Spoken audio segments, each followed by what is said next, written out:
aren't going anywhere. Thank you. The ALCs, we're comfortable doing paras at middle schools in 5, 6. Is it because of the severity or number of instances? That, Or what? and also the graduation requirements at the high school regarding getting academic support for content level at the high school level. Has to be a certified teacher at that level? Well, yes, because you're not gonna get, you don't need middle school credit to graduate from high school. Correct, so being in that Looks different. building, okay.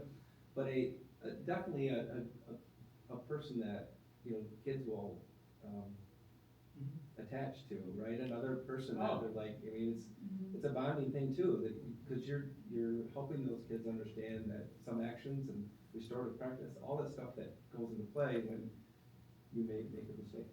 Oh, for sure, that's kind of what I was going with, like, this population they're gonna be working with, they're gonna have their hands full, and, it's gonna take a special I would person say, to.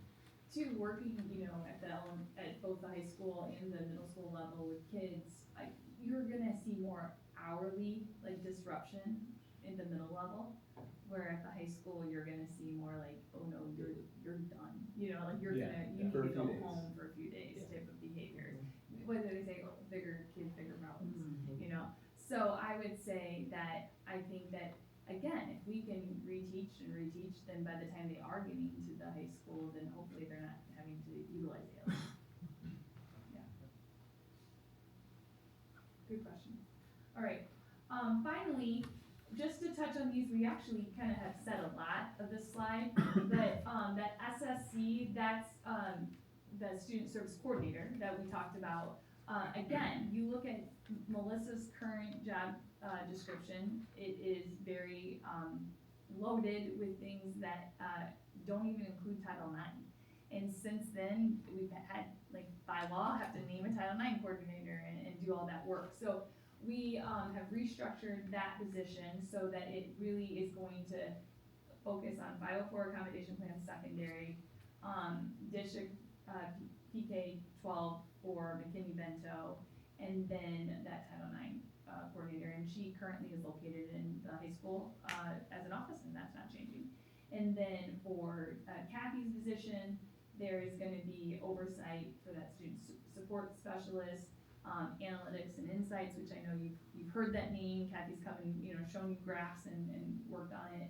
And then building really talked about, Kathy's been focused on the academic side, but especially with analytics and insight and NTSS in general, behavior is involved in that.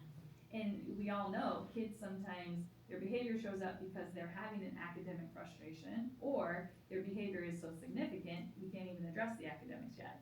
So that's why we're putting that all under the umbrella of student services, and her focus will be, both academics and behavior data and intervention.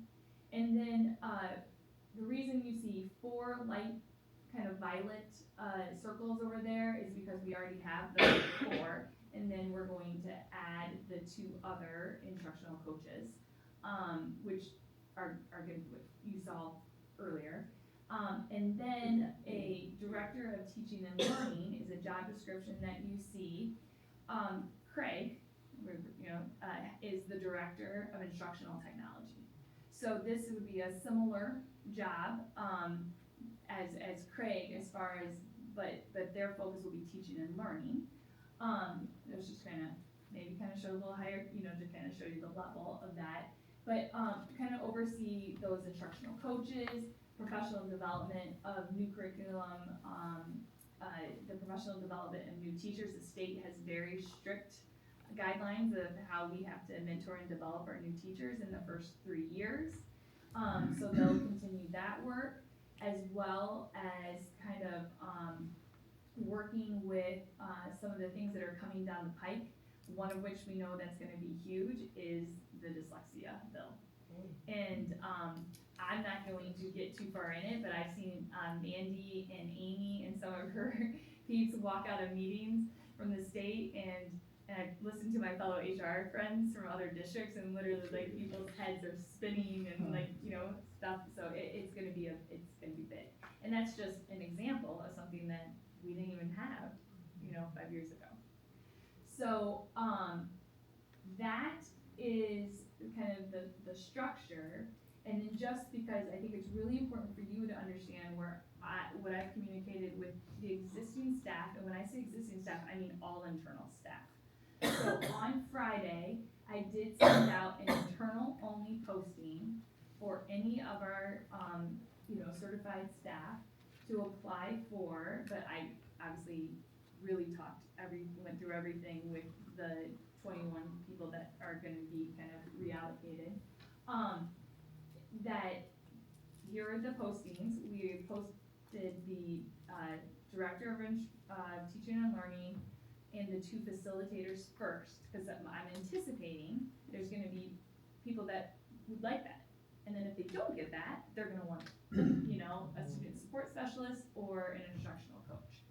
And then if they don't get that, then they'll, you know, return to the classroom.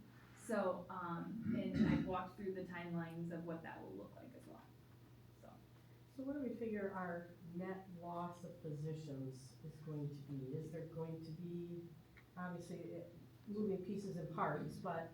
So it's still a little fluid, roughly about 6.5.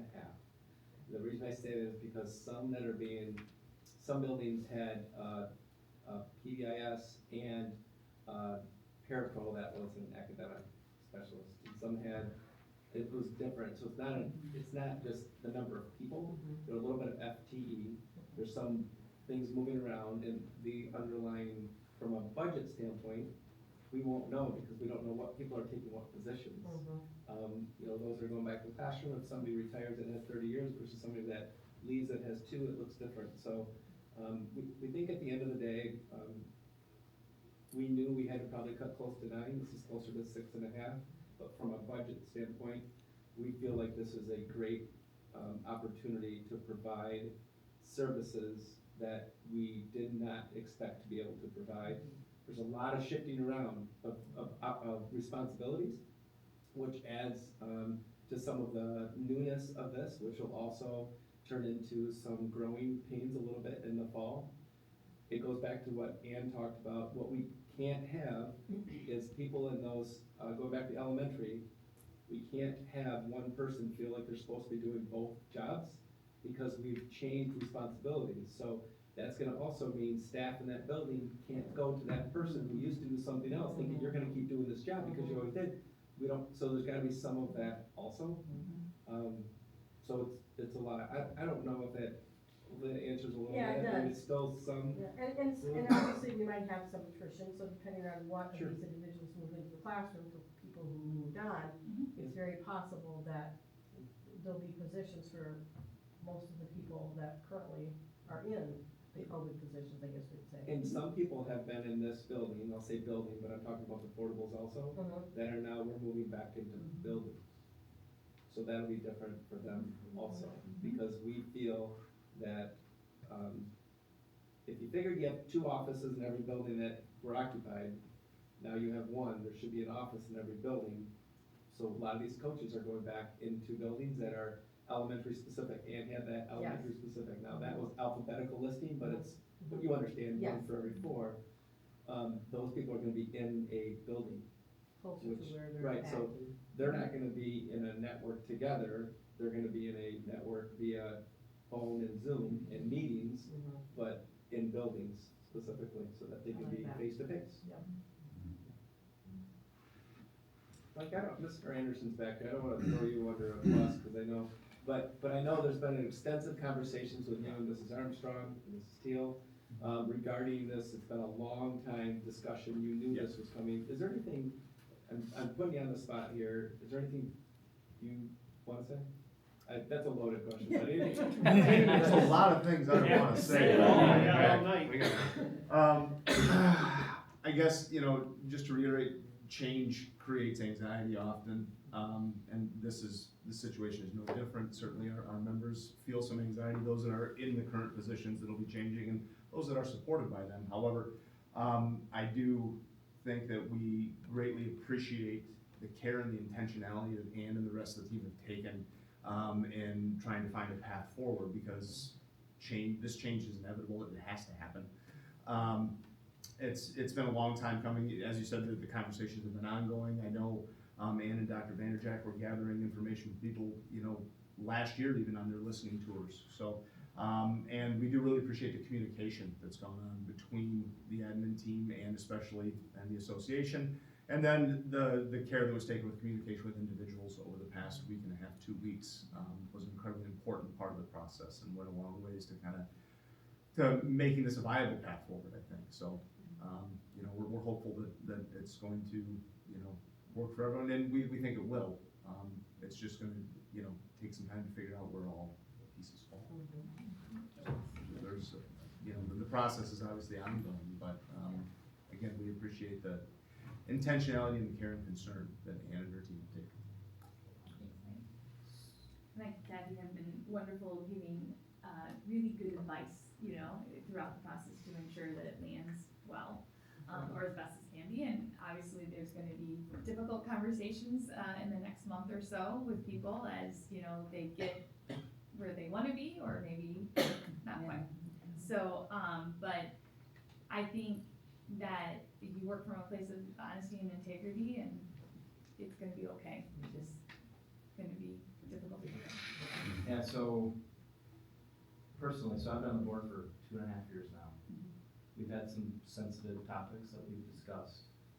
For me personally, this is probably the most sensitive one that I've gotten phone calls and emails and text messages about from teachers and parents. And so I have a handful of questions. Some of these we can probably talk separately about, but I guess just high level, some of the concerns that I've heard from teachers is, I have the support in my building right now to help me do my job and be effective with students. It seems like a layer of that is being removed, and that's gonna make my job more difficult. How do you respond to that? Now, I guess before you answer, I think there's also an element to this that maybe they don't have, some of the teachers that have approached me didn't have all the information that we have. And so some of that could be, maybe there's more education, more communication around what exactly this looks like, including what other alternatives have been evaluated. But I guess, what do you say to the teacher that says, it feels like I'm gonna lose the support that I used to have in my classroom, now it's being eliminated for a role that doesn't help me as much? That's I guess one of my questions. Yeah. Can I first say, their concerns are real. Of course, yeah, It's I can feel it. It's not like, oh, you're wrong, you're not. Right. That's a real concern. Yeah. I think the one thing, that I look at is 2 things. Number one, a lot of these didn't exist prior to having a financial, Yep. so what does that look like going back? Yep. And a lot of times when you add things, it's really hard to take them away. Yep. So we wanna be cautious of that. So I think what we've tried to do is maintain those supports, but with just different capacity. So it might not look exactly the same, because that person is right down the hall and they always used to be. But we wanna maintain those supports as best we can, to make them sustainable, as opposed to just getting rid of a person and a position. We wanna say, okay, the support is still there, but let's give it some time to see how that support's gonna look a little bit different than it looked in the past. So I think all the supports that have been there before are still there, but they will look different, and sometimes that means they're not there. So I just wanna acknowledge though that their concerns aren't like, oh, you're wrong. Right. It's real. Yeah. It's a concern. It's a concern to us too. Our job is to make, and my job is to make their jobs easier. Their job is to make everybody else's job. That's what we're trying to do. But we also know we have to try to maintain as many supports as we can moving forward. That is just from the start, when it was primarily led by Andy Secor, we first had the first presentation on how we were gonna use the COVID dollars. We were really mindful of how we were going to build a system, as Doug said, a system of what that hadn't previously existed in Hudsonville. And then the system is built, and now we're monitoring the system, and everybody, not just the MTSS people, but the teachers are involved, with implementing the system into instruction. Mhm. So they're really out of the building phase now, and we're just at a different phase. Sure. I mean, that's not, you know, I'm in a different chair, I'm not in the classroom doing that work, but that was, the only thing we did that changed is we built the system longer than we originally thought we were going to. It was a total, total team effort on leveraging the dollars. We were able to, we got just enough state money along the way, just enough federal money along the way that we were able to just build it longer. And I think because we built it longer, it's more long lasting. Yeah. But it's just different than, you're not building the bridge forever, eventually you're using it. And that's oversimplification, but Yeah. that's primarily what it is. And I totally understand the dollars, I understand the money's gone. I interrupted you. Yeah. Well, I think the other thing, and, you know, I would say Becky and Rod and I used to talk about this, Mike and Kathy and I have talked about this. These are highly capable individuals that we're talking about in our staff, okay? Yeah. And then these MTSS A and B positions are highly capable. And so I'm gonna go back to my analogy Mhm. of my old glass milk bottle, okay? We charged everybody, we wanted them to do this, okay? This is what you need to do so we can get return to learning done. We have highly capable individuals, and now if you took this off of the teacher's plate, now the teacher's gonna fill it in, Mhm. and then I'm gonna keep flying and doing great things, I'm gonna fill my milk jar, Yeah. right? I guess, And so- can I interrupt yeah. you really quick? So if the teacher's gonna fill in that role, Mhm. what else is the teacher not gonna do? Well, Right. that's what, I am telling you, that is our biggest lift all the time. Yep. Is trying to tell teachers, either slow down, Yeah. or you don't actually have to do that. Mhm. Do you know what I mean? And so, and I don't know how else you can say it, but that's why I think Amy and Mandy are really working on, like, we need to make sure people know to de-implement something. Yeah. It's kind of, I'm not in these conversations, but I know I've heard, you know, we're seeing great things with math, right? We're seeing great things with the new math curriculum. So everybody, we gotta do English now, we gotta do reading, look at all this great stuff, and it's like, whoa, you wanna talk about overwhelming, and, but it's like, people will wanna do something because they want to help kids Sure. so much. It's their nature, that's why they're great. Oh my at what gosh, they do. And it's- that's why, and that's why, so great. that's why we Yes. are blessed, and Yes. we live in a great district Yes. with great teachers, we have, all of you are wonderful. Yeah. My fear is, there are a number of you guys all know this. Yeah. There are a number of teachers that have students or groups of students that they struggle with. Yeah. We have a number of teachers who are like, you know what, I'm, you know, this close to being done because I'm either at that stage of my career or I wanna do something different. Now we take away, I'm gonna say the words that they're using, right? These aren't Andrew's words, these are the teacher's words. You're gonna take away the support that helped me be effective and kept me kinda hanging on Mhm. and motivated and passionate about being in these buildings every day. Right. Now it's gone, now what? We Now, wanna be cognizant of that, to Yeah. not take away those supports. Yeah. I understand some of them are equating supports with people, yes, and our job is to reorganize so that we can maintain the supports, otherwise, we know the supports are gone. they're gonna be gone. We right? feel like the supports will still be there under this Okay. direction, but we will continue to monitor, evaluate, and have conversations about what that looks like. So when is what you just said gonna be communicated to the teachers? Like, when, cause right now, or has it been? Well, Or what has been communicated to the teachers? so I sent an email out to all staff regarding the reorganization, the Yeah. building principals, and we meet with them next about what that looks like in their buildings. The challenge is, the message always looks different depending on who delivers the Sure. message. Sure. So we are working on what that looks like next. The volume of questions that we've received from others, you know, in all honesty, it could be one building that has a bunch of questions, and the question is that where it should have a conversation, or is it every building? We've not heard a large number of, even from our principals, they're like, oh no, our staff gets it, and they're in good shape now. So A lot there of must, times there's, you get- there's a disconnect somewhere, because I'm hearing from teachers from almost every building. And so, and maybe it's because they don't wanna be called out, or they don't wanna be the squeaky wheel, or whatever. But I think it's two things, I think it's explaining to them how we got here. And I love every single, you guys are all great, and I love you, seriously, like, you guys have done a lot of really good work. But I'm in this position, and I think Nick is too, where we're getting a lot of phone calls, like, what are we doing, and when are we gonna have answers to what the future holds? Right. And I know there's a process, and Right. also, being a leader in my own job, I understand that change is hard, and that there are emotional connections and ties to all of these decisions that are made.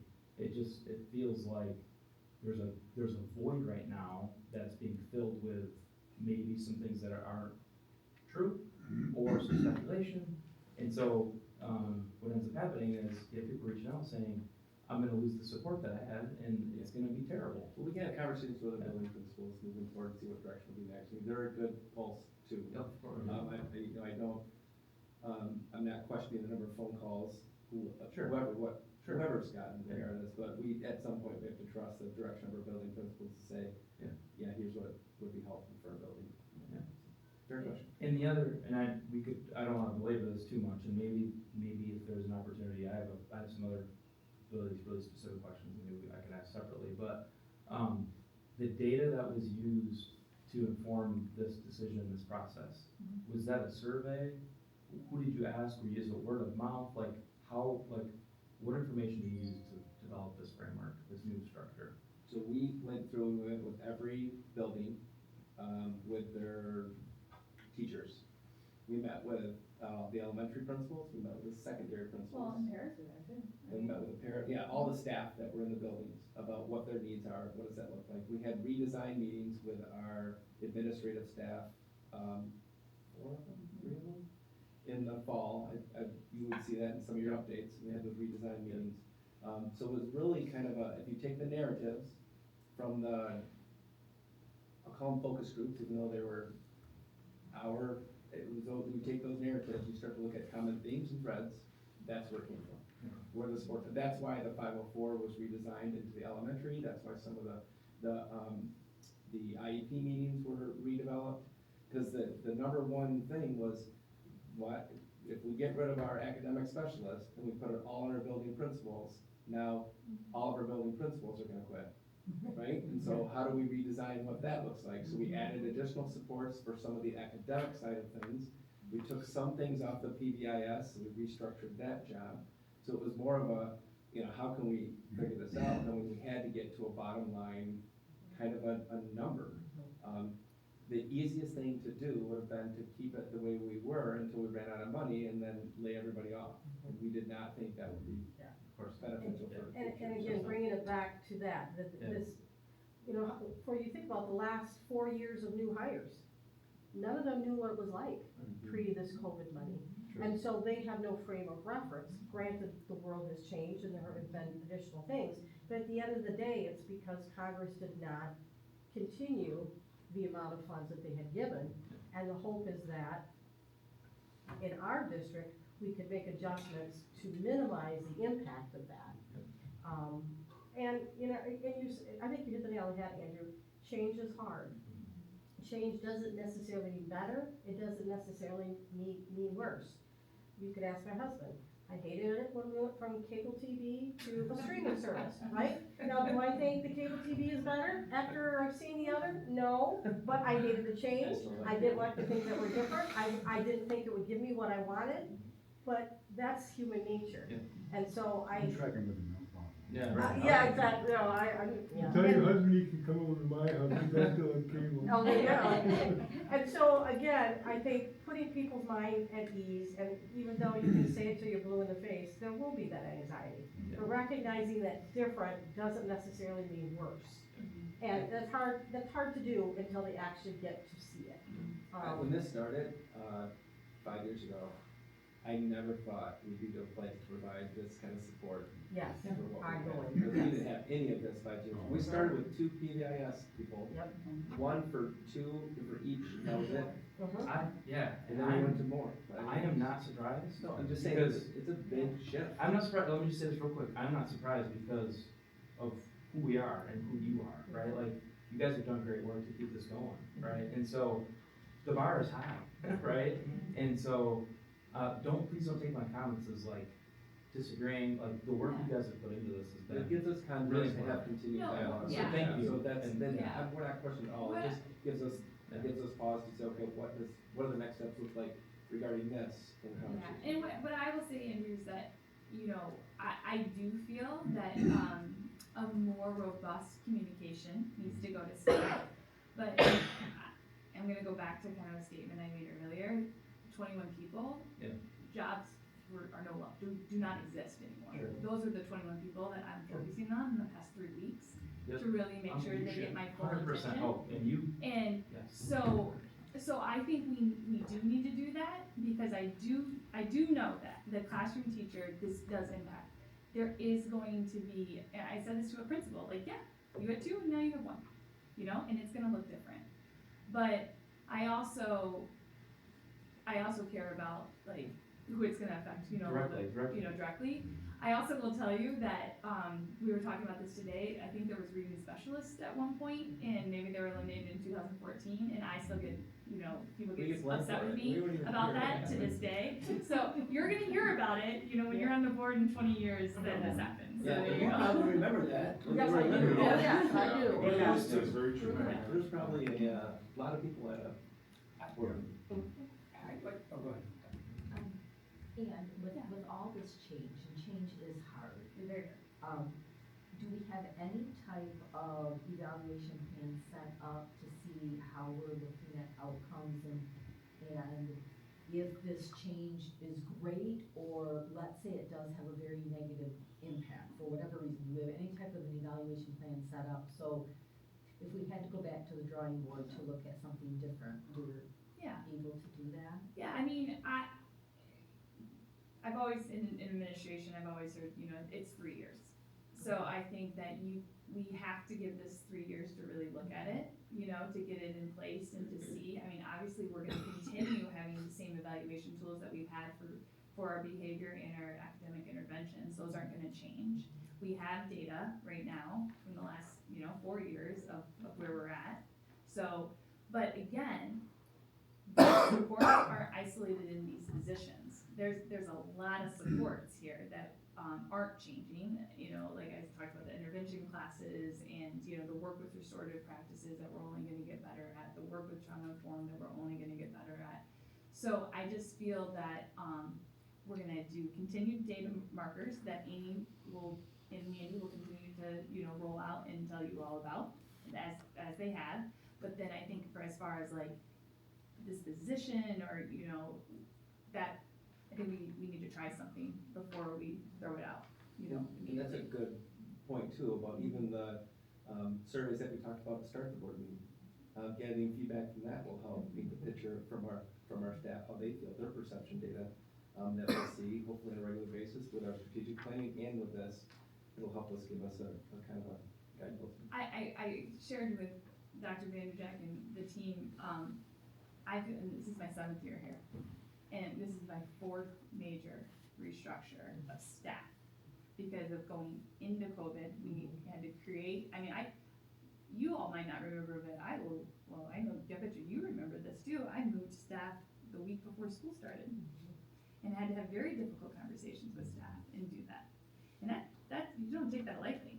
And then when we moved out of it, I had to take 19 people and do it again, and then the 5-6 building.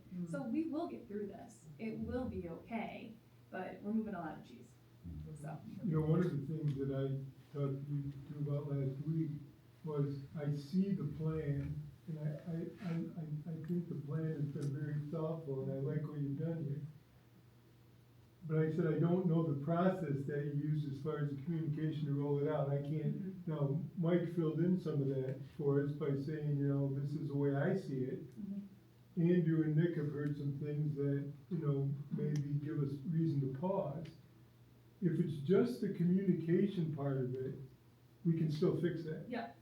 If it was this part that was the problem, that would be much harder to go back and fix. So, you know, we still have time to be able to even, and I'm not saying you did anything wrong or something, but but if we're getting some feedback, then maybe we can go back and try to, you know, We might be able to gain additional feedback through the EA also, Mhm. and through their building reps to say, what are they hearing also? Yeah. Because if they're not willing to come to me, mhm. and if they're not willing to go to their building reps, I'm not so sure we're not hitting the communication. Right. I Yeah. don't, yeah, I mean, cause Yeah, Kathy and yeah. I have talked about some rumors, and I know Mike and I too, where we just kind of Where'd that come from? shook our heads going, huh? Yeah.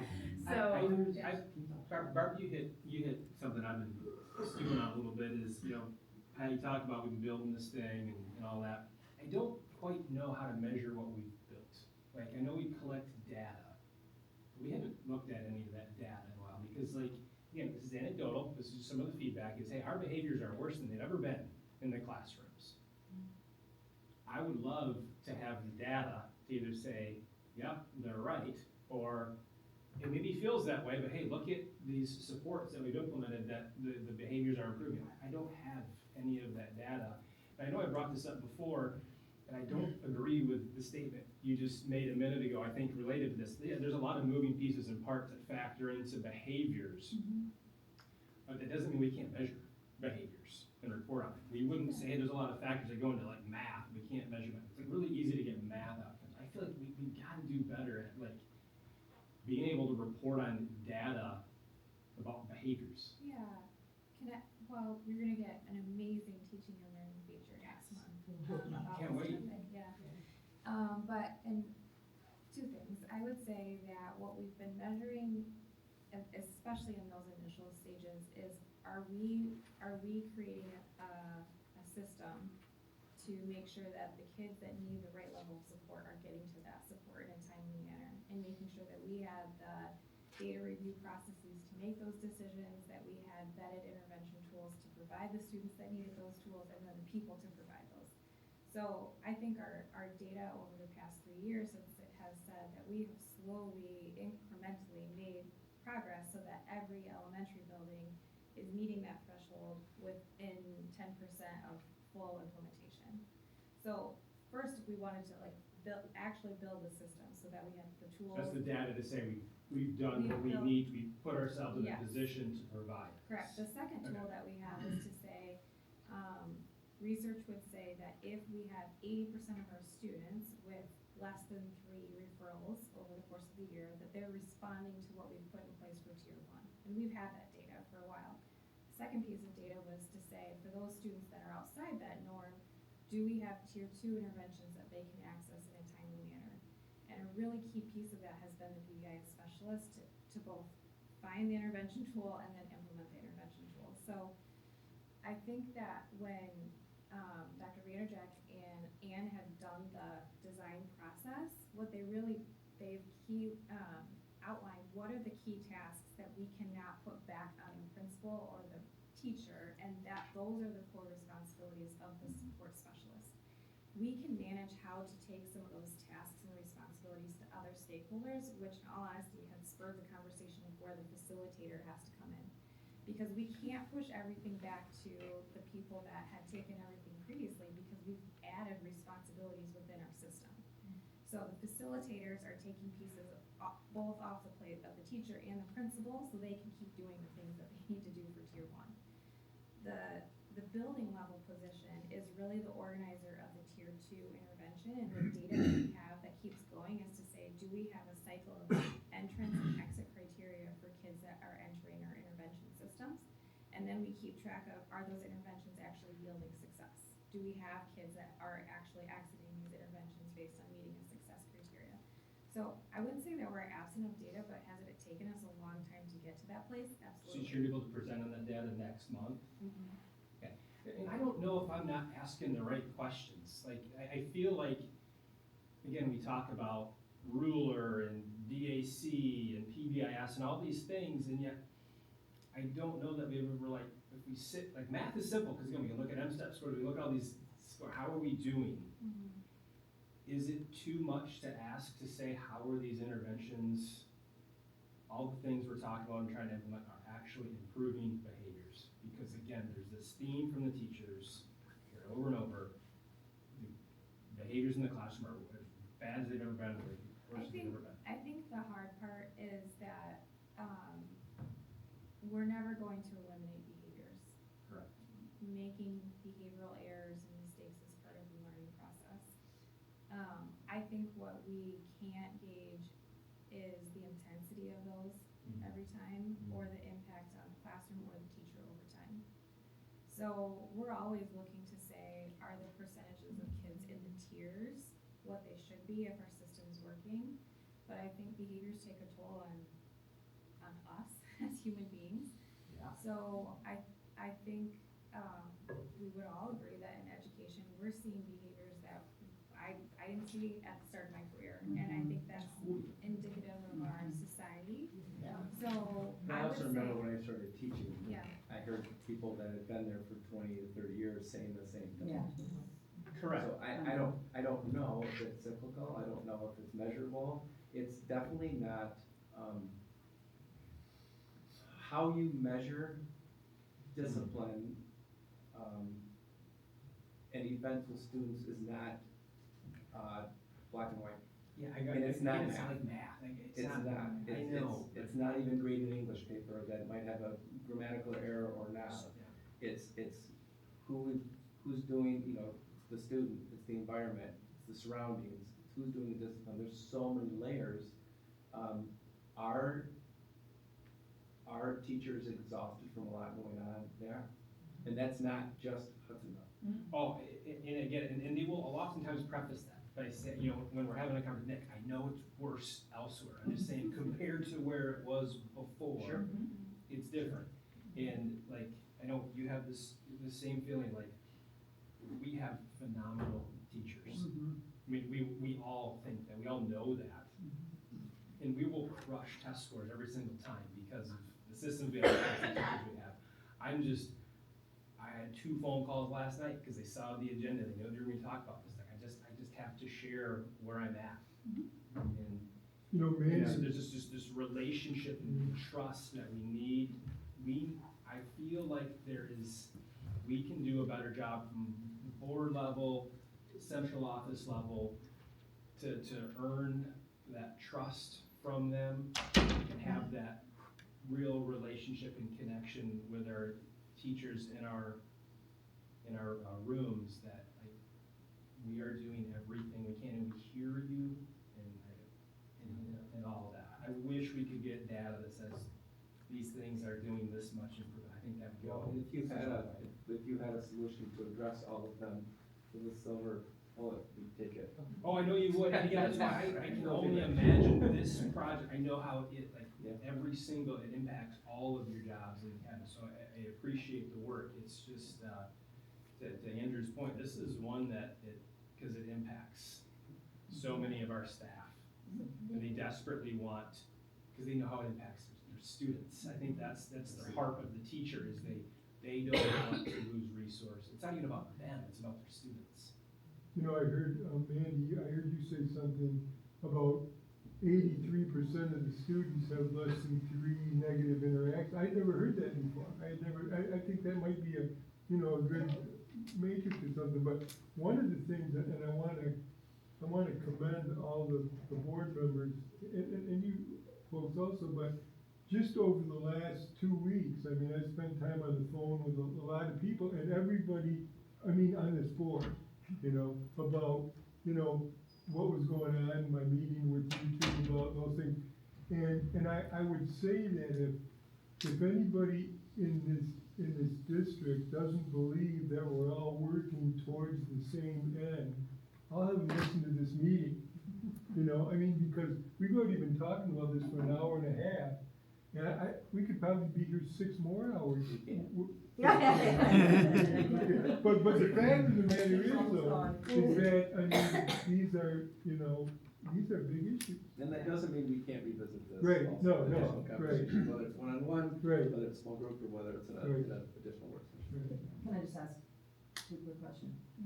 The system, is that the MTSS, you guys all refer to the system that we're building, we're talking about MTSS. When was that adopted here? When did that go into? Soon after COVID.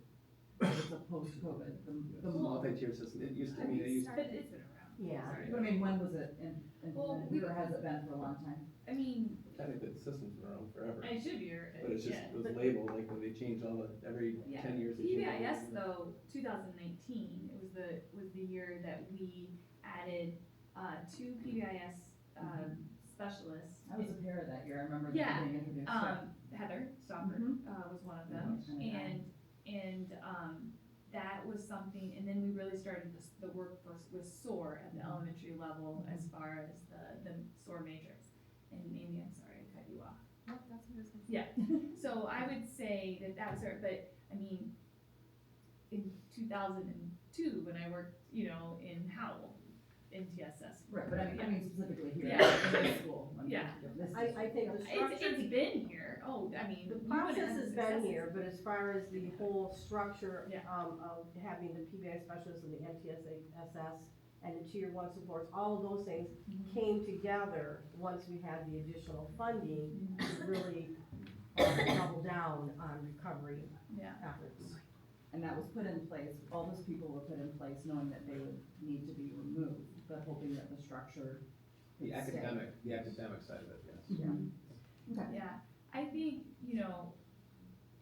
the feedback that I'm taking back and I'm really taking, definitely into an actionable item is to just create a better communication plan, which was the plan in March. We just wanted to get the people some good footing under them, to really ensure that staff does understand exactly what they are. And I actually have several meetings with staff members that, postings, they're like, oh, I kinda wanna check this out, let's, show me what this is, So, so I think that's really, important, and I think always, trust, and integrity and follow through is really important. I think we all act from a place of that, and, I think society, has been a very, you don't know what to believe, so I think that, the work that I know that Mike and I do between the EA and, administration is really, really important, and him and I talk about, trusting each other, and then we try to trickle that down into everybody else, so. My other question or wondering was, we're, with the restructuring, how many HEA positions were there? Like, I just am wondering how it all is shifting. Yeah, Like, so, reducing the number of HEA positions and increasing the number of non-HEA positions? yeah, so, yeah, thank you for asking that. I think that if you looked at, there was the 20 positions that were temporary positions.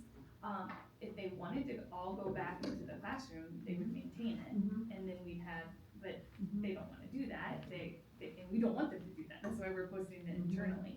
So, I will say that the 9 positions of the student support specialists are not EA, nor are the facilitator or the director, so it's the 2 instructional coaches that So will we're stay, adding quite a few more. non-EA. Interesting. Okay. And truly, the 3 reasons are the daily schedule, because it is defined in the contract, the calendar, because it's defined in the contract, and the supervision piece, because there's language in the contract that really doesn't allow us to have that. So, those are the reasons. Yes. And just to be clear, those positions were going away. Right. So really, they were going away to begin with. Right. They're already gone. And they're gonna be in the school building. Yes, Yeah, right. Yeah. Yeah, no, that just. no, it's I helpful to appreciate just that, picture yeah, all. yeah, 'cause Mike and I talked about it. We did. You have a couple of those posted internally. So when we approve those positions, are we gonna approve the position descriptions and your proposed hires at the same time? Not necessarily, I mean, Okay. we can, it's all internal, so we can do that in June if we wanted to, because everybody's on a contract right now. Okay. So, I probably wouldn't do it that way. I wanna get the ball rolling so that we can kind of decide who's gonna do what, and then who's gonna go back into the classroom, because it's a huge domino, you Okay. know? But as far as naming or approving a next year contract, we could do that in June, you know? And if we as far have, as the board. if the board has questions or concerns about those position descriptions, we would be able to work through those together before the position is hired, correct? Hopefully that's. Say that again? So like, the board has to approve job descriptions, Job description, yeah. and you've already published internally those job descriptions that we haven't approved? I did a posting, Okay, so, Hired anybody. so we haven't hired anybody yet because I knew that. So I would like to bring the job descriptions to March so that we can Right. get everything done so that we can hire. I guess my point Yeah. is, you're probably getting feedback from people that are interested in those positions. Right. We, as a board, like, there can be open dialogue about what those position descriptions look like. Mhm. Again, this is probably rhetorical, but before you hire the position for the description. Correct. Right. Yep. So, okay. Yep. Thank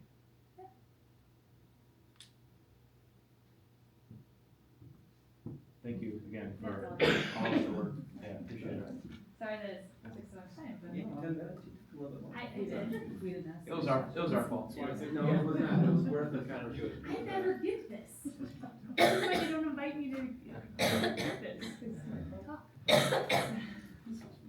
You would like, teachers to feel comfortable going to a principal, right, and having these conversations. Very much so.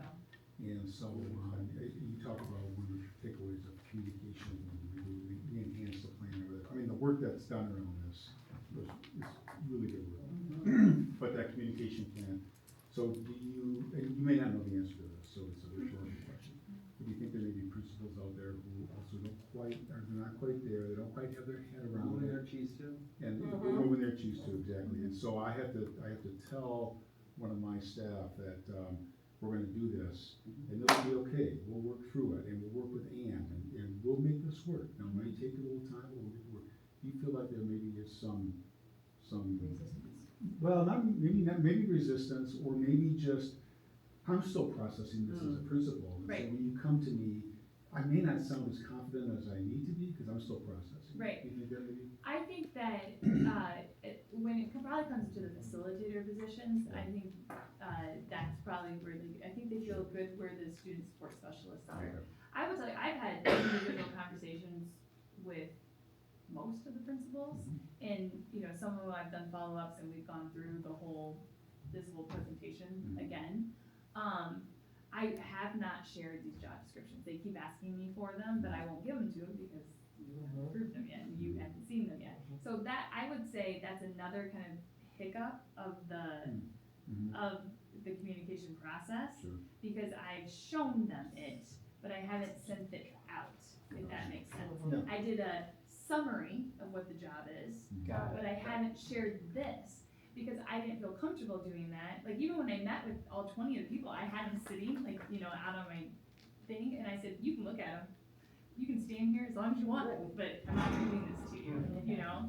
And so I think, and I've talked about, look, this affects, you know, so much more, and I know the story is changing, you know, with every single person that's relaying what you're hearing. So I'm not immune to what's probably out there.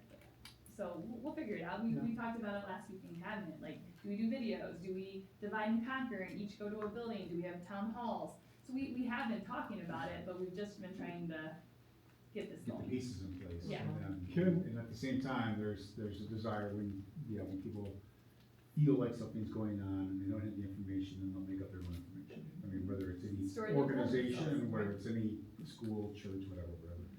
So, that's reality, and so you're trying to get the pieces in place. Yeah. Yeah. I will tell you, it I got you. always makes me feel so, there's so many good leaders, both teachers and administration, you know what I mean? That it always does, I always say hurts my feelings a little bit, and that's not the right way, but I'm just gonna say that if they don't feel that they have somebody to go to, because if it's not me, if it's not our building principals, if it's not our union reps, who, like, I don't know who else to have you go to, you know, I mean. So they'll call a board member. So you call a board member, that's or great, call their friend but in it's the also district. hard, Yeah. it's really difficult as adults Right. to work in hypotheticals. 100%. I totally mean, agree. like, Yeah.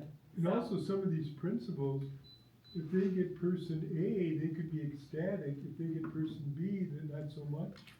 there's a lot, And I think that's some there's of a the lot angst of out worries. there right now. We had that when we placed them No, I originally, understand, you know what I mean? Yeah. We had principals that said, oh, I don't know about that person, and we had the physician that said, I don't know about that building, and now they never would have heard. So, yeah, I'm very optimistic, it will work. Yeah.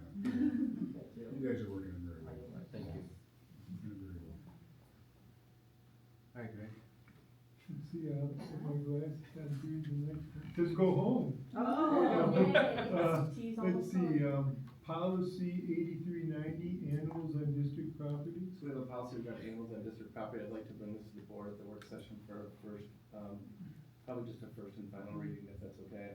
We're shifting all of our policies as we've talked about already, but, we are in the process of working, through making sure we have policies in place should we get an opportunity to have animals on property prior to the end of the school year. I don't think that's a possibility, but you never know right now. You don't get a policy in place. So we'd like to put a policy in place. This mirrors the policy that other districts that have these animals, it's the exact, it's a boilerplate language from Neola.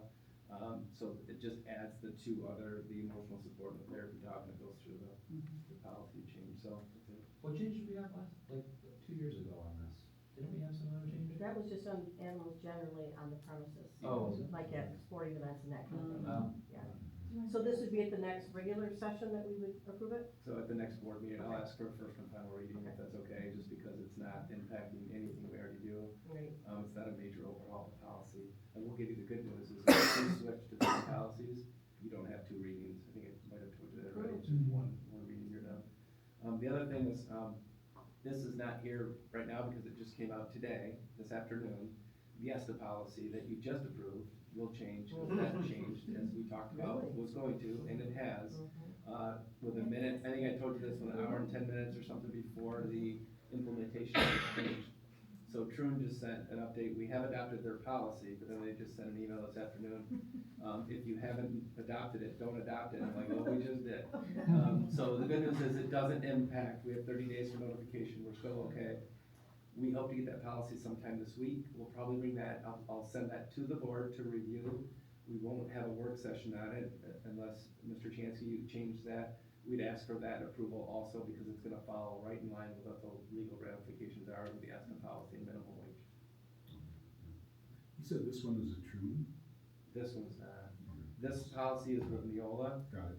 We're not, I don't wanna just keep picking off of True because they're gonna keep charging us. When we do the one thing, they'll charge us all. So the ESTA policy was different because we understand the implications from a legislative standpoint as well as the Title IX. Any questions on pups? What's that? Okay, textbook request? So the next textbook, we have a textbook request. If you read the textbook regarding AP Spanish, their textbook, there's a request to shift to the TMS, I think it's called TMS. TMS textbook. You can see the evaluation. Most AP programs are using this already as a resource, having great success. You see the implication of doing that. It's about 10 years, about 10 years old.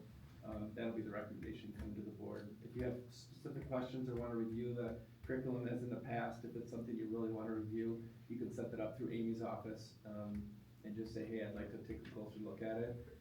Traditionally, just for Joy, maybe for your, traditionally when we have a textbook renewal, it's not a textbook that is, if it's a calculus book, it's really probably less concerning for somebody to review. But if there's a book that may have implications regarding, I'll use science as an example, when it comes to evolution. We've had board meetings, I want to take a look at what units are covered and so forth. I don't think, unless you are fluent in AP Spanish, I don't know. Which I happen to be, but. Perfect, then you're welcome. We nominate you, Joy, to go. I looked on the website and I would be thrilled to sit in her class and also I would love to talk from it, so. Yeah. It looks great to me. Any questions regarding that? So that'll come to the board for adoption in the next board. And then we have special education millage, May 2025. Yeah, I shared some of this information with the board, you saw it in your board packet. In May of 25, the special election would be the millage for the ISD. This is our first May, we don't have an election for Hudsonville, and next thing you know, there's an Ottawa County millage, so it's still extremely important, getting the word out is extremely important. I've met with our PT, the interschool advisory, I explained it to them, they'll get more information next Friday at their next meeting. Flyers will go out, postcards will go out to every member in Ottawa County, that's done through Ottawa County, we don't do any of it. My job is to make sure people are just informed about the vote. Just to give you context, so right now, we are about 15% unfunded special ed requirements for the district, which equates to about $2.2 million of operational dollars that are unfunded towards special education. If this is not successful, within a year, that goes to 31%, or 4.9 million. 3 years is about 5.9 million. 5 years is 7 million. And within 10 years, it's a 42% unfunded special ed of about 10 million plus out of operational funds to cover special ed. So it's extremely important. I think the messaging is pretty clear that some of our students with special needs do require additional services, and the support for those students would be greatly appreciated. You can see the cost, the increase alone, the increase if you have a $100,000 home, so the taxable value is $50,000. The increase is about $3.64 a year. I don't think those homes exist anymore. They actually do in some areas, maybe not in Yeah, Hudsonville. But if you can do the math on that to figure out what that looks like. It's about, the overall cost is about $66 to that home. It is so you understand, most of you understand this, I think maybe all of you, but this is a renewal of 18 of the mills at the same rate, and then 20 years for the Headley rollback of a 0.5, so that it doesn't reduce too much. The reason why it's a 20-year mill and it's 18 now is because it doesn't expire until December of 26. So there's a little bit of time in there. They're hoping for an optimistic vote in May. They're hoping for a successful vote in May. More information will go out to our community via the ISD, and then I will send information. We'll have it on our website, but we'll also have information that we send out through PTAs. So federal funds, a lot of them come through the federal government. I mean, special needs funds, a lot of them come from the federal government, right? Yeah. So with recent government cutbacks, there's a greater risk on some of those funds. Randy shaking her head, yes. Well, it could be. I mean, it's a tough one to cut. I mean, there's a lot of other funding that is gonna be cut. I recognize that, but that's a tough one to cut. I'm optimistic it'll be okay, but it's already unfunded. Yeah. So we don't get a substantial, I mean, we're not talking a substantial, our federal revenue is. We get $1.5 million, we're probably, $2.5 million. So, yeah, so you're talking around maybe 2% of the budget? 2.5. Yeah, but that's a fair, that, I don't know. Yeah. So that's another. Okay, and then, anything else on that, Dr. Vanderjagt? Unless board has further questions. Okay. If you need any information, or if you feel like you have community members that reach out to you, please have them reach out to me. I'll either answer what I can or forward it to the ISD. This is very helpful, the attachment. I thought explained it really well. Okay, then we'll go to job descriptions. So we have several job descriptions we're asking the board to review this evening. If you have any questions regarding them, I've received there's a couple typos in there. We've tried to clean up as many as we can. Some of them, I mean, at the end of the day, you understand the job description. I think, I will say the job description, as all of them, have other duties as assigned, or almost on all of them, which is standard language on all of them. Please also understand that a job description does not mean that these are the only things you do. There could be others. It also means that you might not do some of these things because they might fall under somebody's realm. But you try to be all encompassing so people understand. For the most part, please also understand that a job description and a job posting can look different. The board does not approve a job posting. They approve a job position because we want the position to exist in some capacity over an extended period of time. So if we approve this job description, our hope is that that job would exist for a while. That doesn't mean the person exists. So we could easily say there's a job here that we no longer need, but we still keep the job description in our booklet. That doesn't mean that every job we have is filled right now. I mean, we have jobs that you'd be like, I had no idea. We have building librarians. We don't have a building librarian, but we have District 1. We still have the building librarian job description, but we just don't use it, right? So some of these positions might not exist over time. The intent was to try to form these in the way that a lot of the realignment that Ann covered. So we have these positions are out there. These are the recommendations, the changes.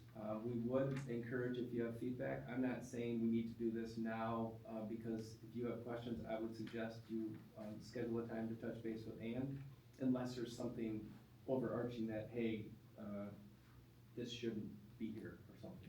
But I would encourage you to reach out if you have questions specific regarding the job descriptions, with the exception of the last job description I'll cover in just a second. Those are the ones that pertain to the reading alignment. Are there any questions regarding, just overarching questions right now? The assistant transportation director, is that a new? So I'm gonna ask, there are 3 positions that are not part of the realignment. Okay. Ann's gonna cover 2 of them, and then Okay. I'll cover the last one. You wanna talk about the Okay. Tricia? Yeah, and Pat, if I don't say something, will you please add that? So, Pat and Rob have both been working on this. There's a grant, and will you remind me, Pat? 27. 27? Okay, didn't know if it had a K or an H behind it as well. It does. Okay. That is earmarked and it only can be used for transportation. And, one of the feedback that we were really looking at, from both staff and community was with, just communication and discipline with busing and things like that. And so we, were able to utilize one of our administrators at the beginning of the year in a position where they really helped on the phones and they helped, one-on-one with the student. And we just saw just a marked difference between behavior, but also just even morale within the department. And so, in the buildings as well. And so, this kind of came from that, knowing it's gonna be funded through a grant that can only be used for transportation anyway. So we're not taking away funding from any other classroom position or anything like that. And so Pat and Rob really did the heavy lift. I'm just here, as the face to present it. But it is, in line with what we feel not only can have a leadership capacity, but be very, community facing and student facing, as well as maybe get a driver. Someone that can do it so that we can keep somebody in the office, because like, in all honesty, you guys. I've seen Rob on the road. Well, all the time, and Pat and Holly, and from his office have to go over there and cover it when they're all driving. So, I mean, that's a real thing when a frustration if a parent can't get a hold of somebody. And Pat and Holly do an amazing job of getting over there to do that work. And you wanna talk about, obviously, so. Other other requests as needed, right, in their job? Yeah. Yes, All other duties. Yes, all other Trust me, duties as assigned. That's all there says. Yeah. And then, the other one that you see, that Associate Director of Early Childhood, I think, Dr. Vanderjack kind of led into that perfectly. So we have an assistant director, you met Tricia, but that job description that she was hired under was really, very childcare focused. And when we hired Tricia, we also see that, her capacity, and they talked a lot about GSRP, obviously pre-K for all. I always say for all because we have pre-K, which is different. And then, the Eagle's Nest, which is that before and after school care, is a huge part of what they do. But then there's also the ECSE part. And, it's 3.5, right? Or is it 3 o'clock, or 3 o'clock? Is it 3.5 years old or 3 years old? 3 to 5.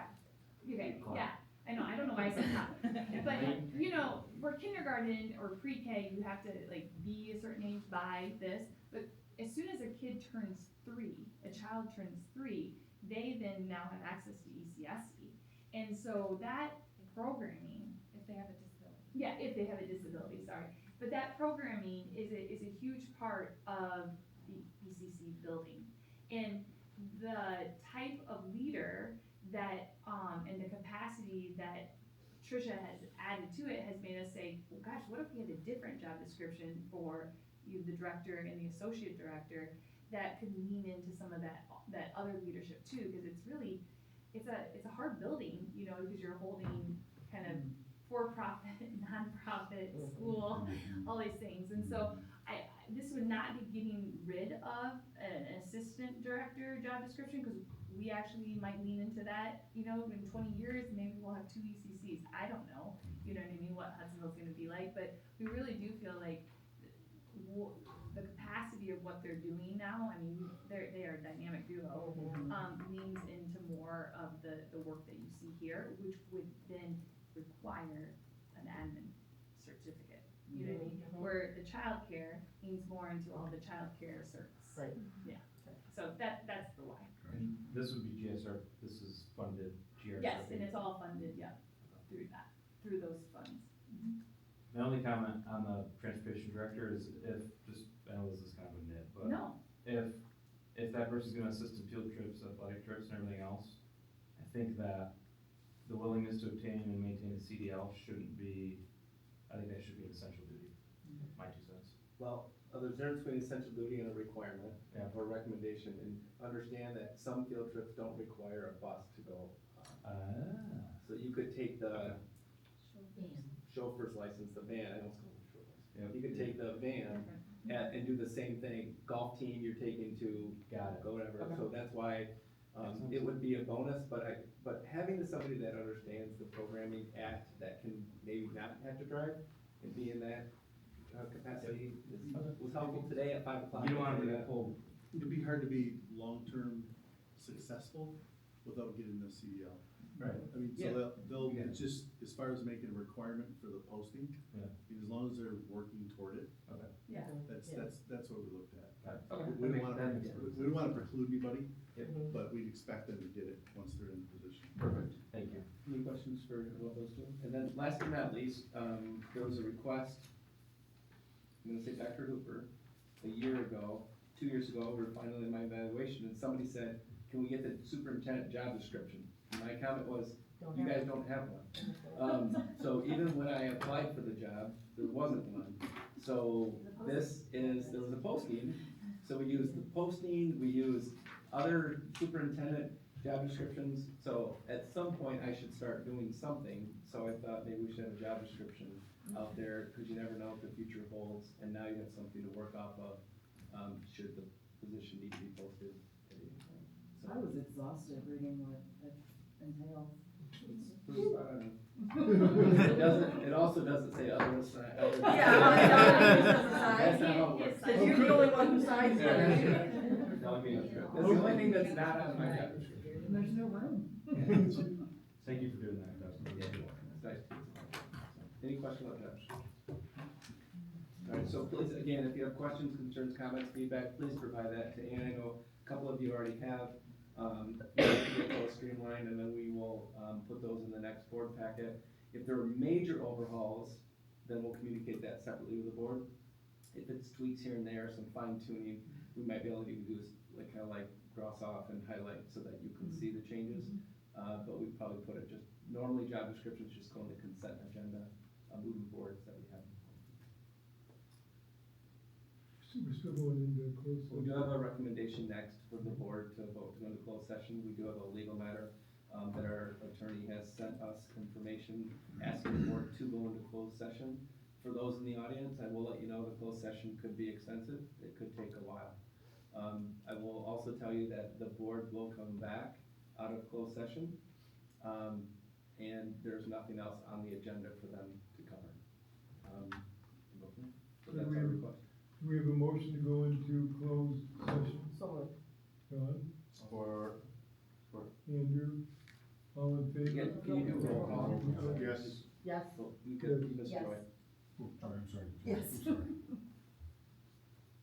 Yes. Yes. That's it. Yes. All right, if we can go down the hall into the other room and then go back.